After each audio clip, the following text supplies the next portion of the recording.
A massive federal budget cut to food assistance programs could leave millions of Michigan families hungry, and protesters let Congressman Tom Barrett know about their frustration today during a food drive they held outside of his Lansing office.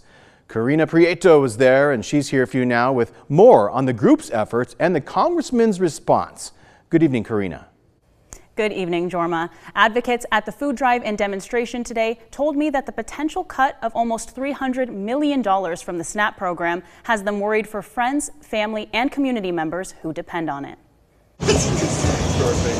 For these community members, standing on this corner today was important. Me, as a former school teacher, I'm thinking about my students and their families. Jill Murphy says she knows the importance of food in a child's life. So for me, seeing my students who have not had access to that, I've seen their level of interest go down, their level of knowledge go down, and then just mentally overall, just not good, which then can cause further harm down the road. Supporters like Jim Donaldson with the First Presbyterian Church Food Pantry say they hope lawmakers see the negative impact that cuts to SNAP would have on Michigan communities. We've been around 50 years serving the community, but it's never been this busy before, and it's going to be busier yet with food stamps being cut. We think these cuts would have a devastating impact here in Michigan. Thousands and thousands of families here in the Lansing area depend on SNAP for their next meal. Advocates with Michigan Families for Fair Care say summer is a challenging time for families facing food insecurity. Summer is a critical time for hunger, so as unfortunately Washington and Congressman Barrett are stepping back, people like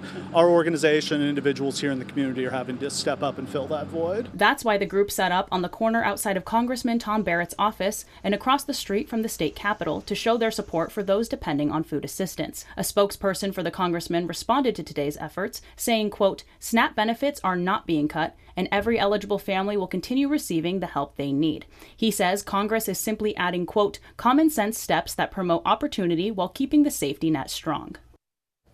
Well, everything donated at the food drive will benefit the First Presbyterian Church Food Pantry, which sits just a few streets down from today's event and serves 100 community members every day. Jorma, back to you.